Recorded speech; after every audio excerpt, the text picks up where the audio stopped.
Welcome back to the deep dive. Today we're digging into something a bit different, using a classic mystery story not just for fun, but to see what it teaches us. Hmm. We're looking at excerpts from The Vanishing Violin, a Delia Graves mystery. Hmm. Sounds intriguing. It is, so picture this. The fog-choked streets of Crescent City. That's where we find Delia Graves.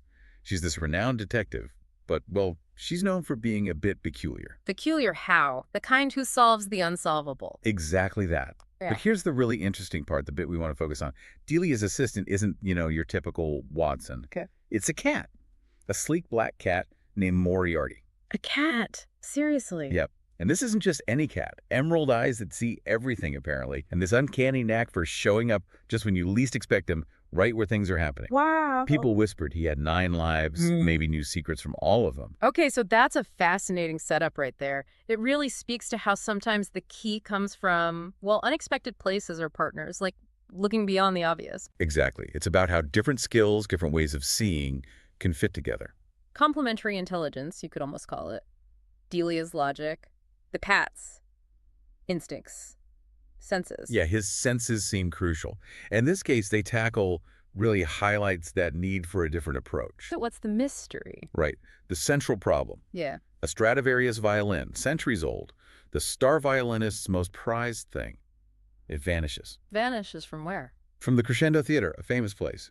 During intermission, poof, gone. Okay, so locked room type of thing. Pretty much. The police are totally stumped. No forced entry, no muddy footprints. Yeah. The usual stuff. Just gone. Of a missing violin and a very panicked maestro. And that's where the conventional approach hits a wall, right? The police are looking for clues A, B, and C, and they just aren't there. Exactly. They need something else. They need Delia and Moriarty, because they aren't just looking, are they? They're sensing, observing differently. It's like collecting different kinds of data, not just the visual, the obvious. And it pays off fast. While the police are scratching their heads, Delia and Moriarty get to work. So what happens? How do they crack it? Well, Moriarty, the cat, he's leaping around the stage, patting silently, sniffing the air. Yeah, cat stuff. Then he slinks under the curtains. Okay. Delia follows, naturally, and she notices something the police missed. Faint scratches. On the floorboards, near a hidden door she spots. A door to the basement. So her keen observation combined with... With Moriarty. Just then, he lets out this sharp meow right by the door, like he's saying, down here. Guiding her. It's that combination again. Her noticing the tiny detail, him providing the intuitive nudge, maybe. Precisely. So Delia heads down into the basement. And the violin.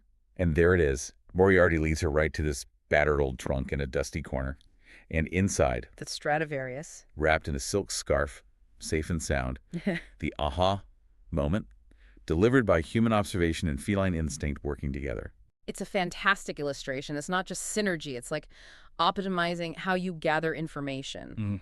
Delia saw the pattern, the scratches. Moriarty sensed the location. Different inputs, same goal. So the culprit.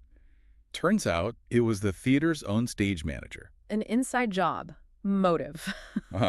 He confessed pretty quickly. He said, it wasn't supposed to go this far. I just wanted to scare the violinist, make him pay for what he did to my sister.